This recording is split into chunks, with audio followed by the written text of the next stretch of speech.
Chapter 3 on Impermanency. At that time again the Bhagavan said this to Mahamati, the Bodhisattva Mahasattva.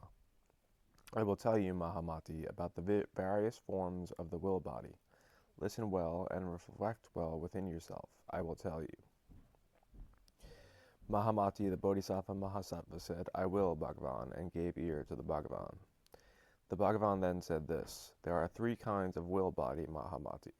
What are the three? They are the will body obtained in the enjoyment of the samadhi, the will body obtained by recognizing the self-nature of the Dharma, and the will body which is assumed by a bodhisattva according to the class of beings to be saved and which perfects and achieves without a thought of its own achievement. By realizing the higher stages successively after the first is attained, the yogin will experience them all. Now, Mahamati, what is the will body attained in the enjoyment of the samadhi?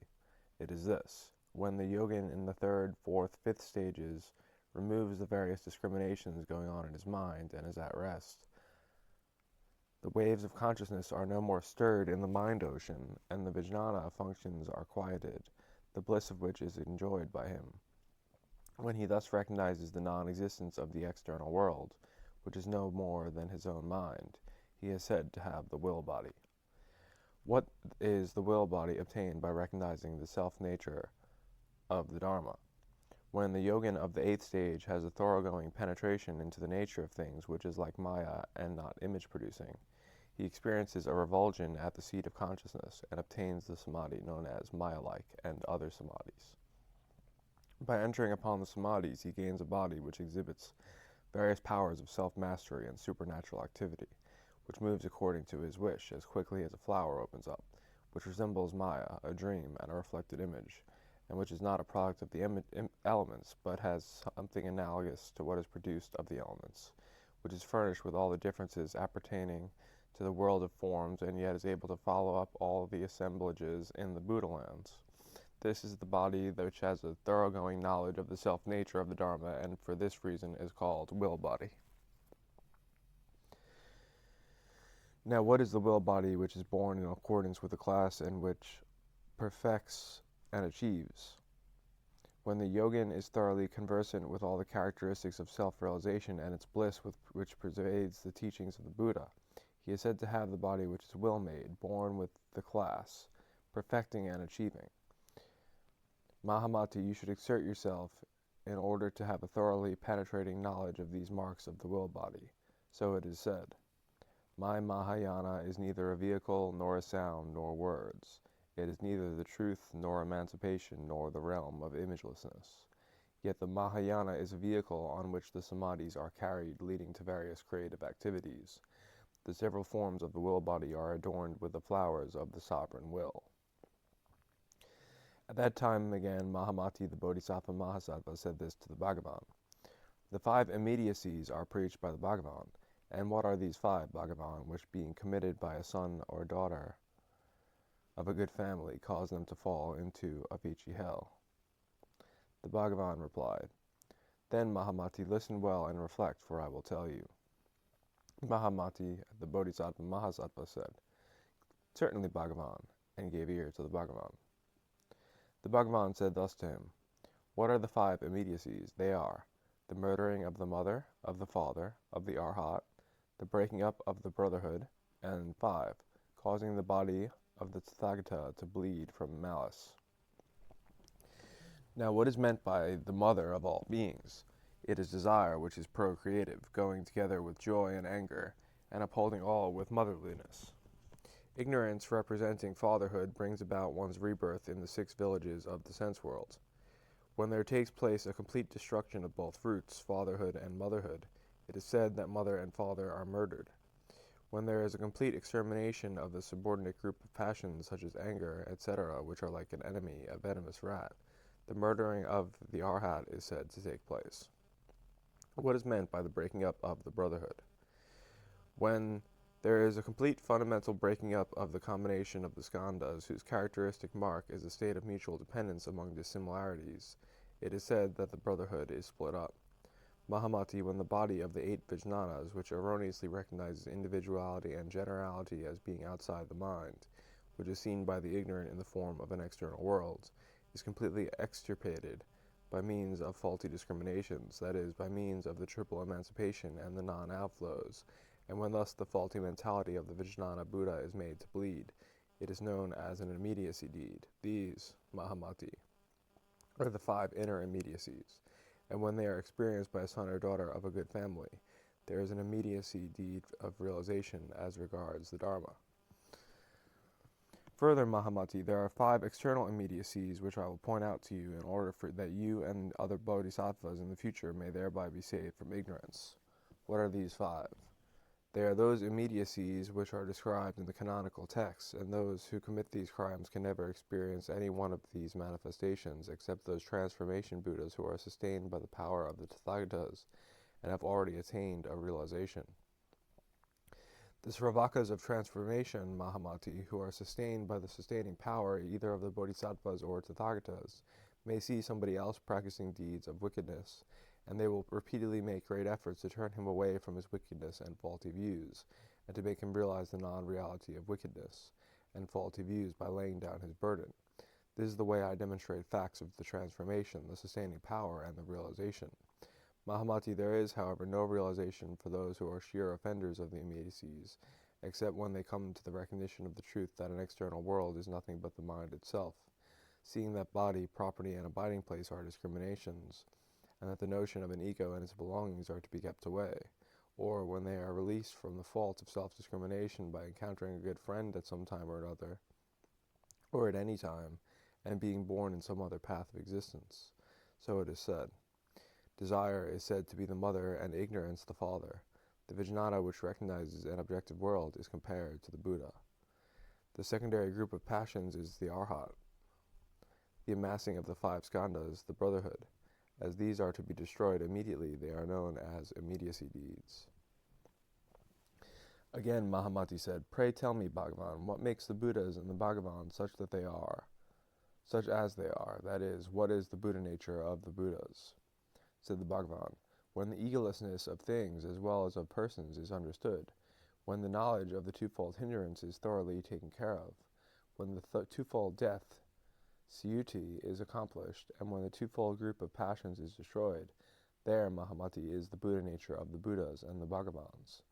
When these teachings are experienced by the Sravakas and Pratyeka Buddhas, this is their Buddha nature." So it is said. The twofold egolessness, the twofold group of passions, the twofold hindrance, and the inconceivable transformation death, when these are attained, there is the Tathagata. At that time again, Mahamati the Bodhisattva Mahasattva said this to the Bhagavan, "According to what deeper sense did you make this announcement before the congregation, that I am all the Buddhas of the past, and that I have gone through many a birth in varieties of forms, being thus at times the king Manhatri, elephant, parrot, Indra, Vyasa, Sunetra, and other beings in my 100,000 births?" Said the Bhagavan, "There are, according to the deeper sense, 4 kinds of sameness distinguished, Mahamati, and the Tathagatas, Arhats, fully enlightened ones, make this assertion. I was thus at that time the Buddha Krakuchanda, Kanakamuni, and Kasyapa. What are the 4 kinds of sameness which are distinguished according to the deeper sense? They are 1. Sameness of letters, 2. Sameness of words, 3. Sameness of teachings, and 4. Sameness of body. According to this 4-fold sameness in the deeper sense, the Tathagatas, the Arhats, fully enlightened ones, make the announcement before the congregation."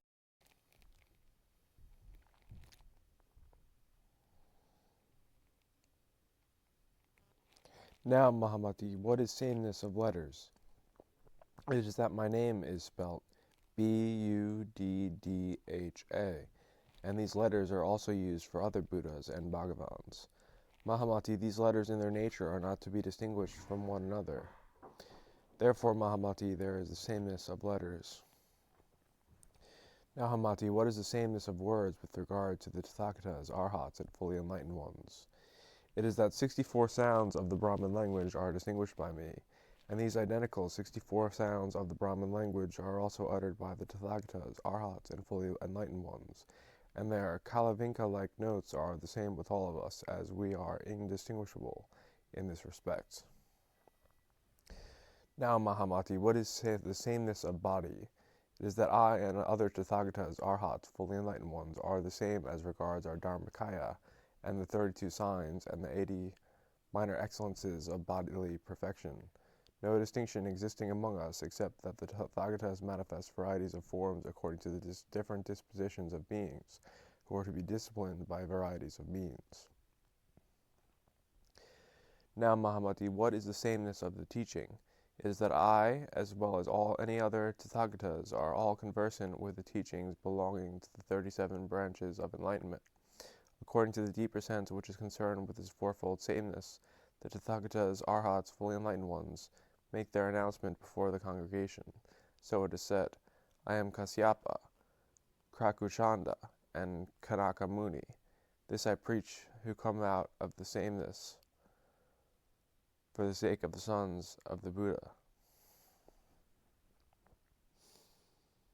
Again Mahamati said, it is said by the Bhagavan that from the night of the enlightenment till the night of the parinirvana, the Tathagata in the meantime has not uttered even a word, nor will he ever utter. For not speaking is the Buddha speaking.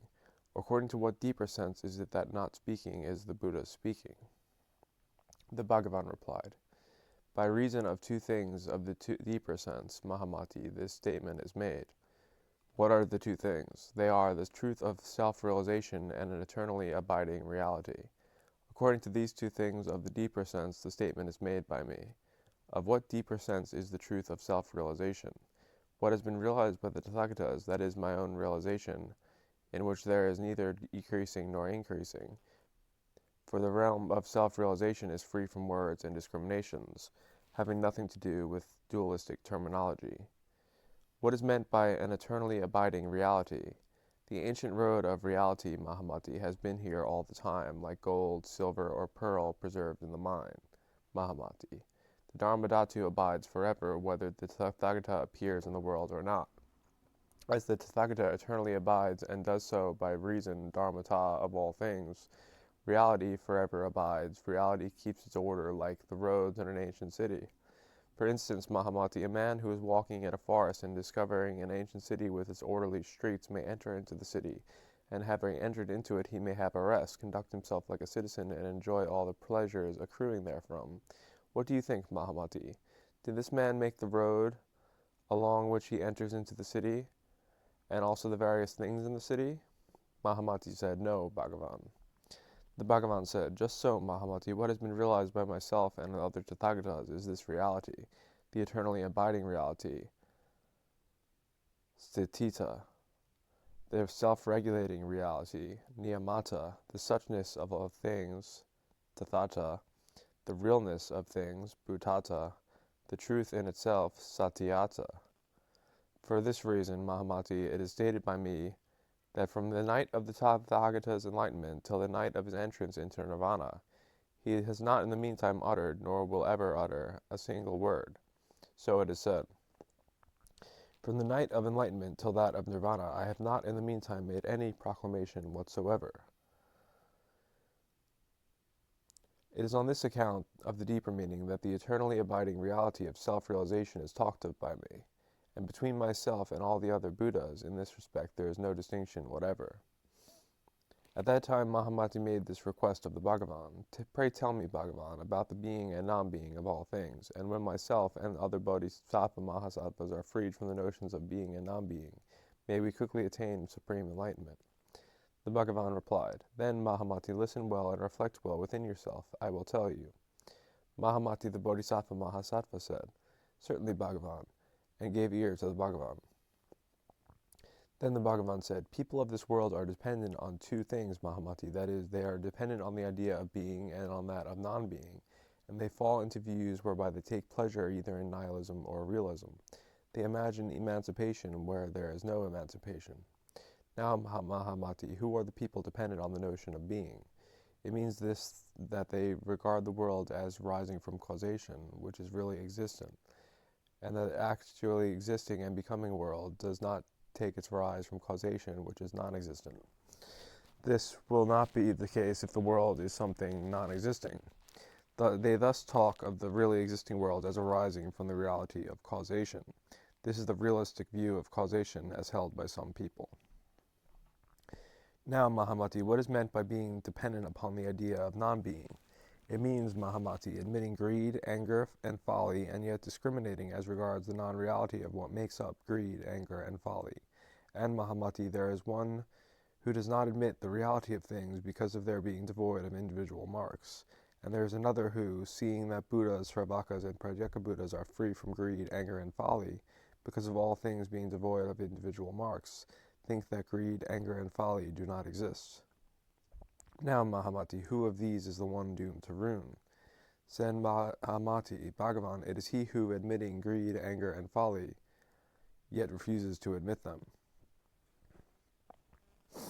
The Bhagavan said, Well said indeed, Mahamati. Again, thou hast indeed spoken well, Mahamati. Not only is he himself doomed to ruin because of his notion of greed, anger, and folly as existent and yet as non-existent, but he ruins even the character of the Buddha, the Sravaka, and the Pratyeka Buddha. Why? Because the passions are not to be taken hold of innerly and outerly, because they are neither different nor not different. Mahamati, greed, anger, and folly too are not to be taken hold of innerly as well as outwardly. They have no substance of their own, and they are not to be admitted.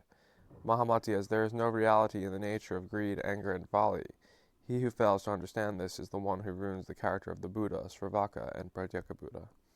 The Buddha, Sravaka, and Pratyeka Buddha are by nature emancipated, as there is in them no cause for being bound and binding. Mahamati, on the other hand, where there is a state of being bound, there are the binding and the cause of bondage. Yet there is one who talks thus, that is, denies causation. Such is doomed to ruin. Mahamati, this characterizes nihilism and materialism. This is stated by me in accordance with a deeper sense. It is better to cherish the notion of an ego substance as much as Mount Sumeru than to have the notion of emptiness derived from the self-conceited view of being and non-being. One who is conceited in the view of being and non-being is indeed doomed to ruin. Those who are delighted in cherishing notions of individuality and generality fail to understand that an external world is nothing but mind itself and has no reality.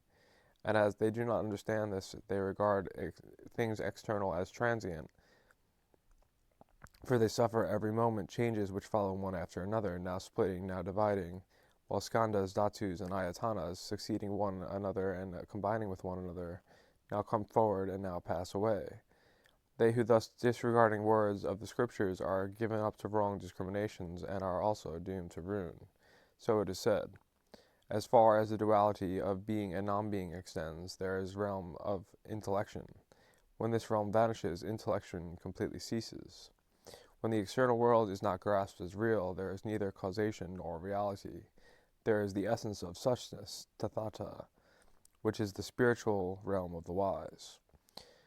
Those who believe in the birth of something that has never been in existence and coming to exist finally vanishes away, which leads them to assert that things come to exist, things pass away according to causation.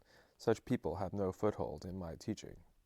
It is not by the philosophers, not by the Buddhas, not by myself, not by anybody else, but by causation that being obtains. How can one talk of non-being? When being obtains by causation, who can bring about non-being? By reason of the wrong views based on the doctrine of birth, being, and non-being are discriminated. When it is realized that there is nothing born, nothing passes away, there is no way to admit its being and non-being. The world is to be regarded as quiescent.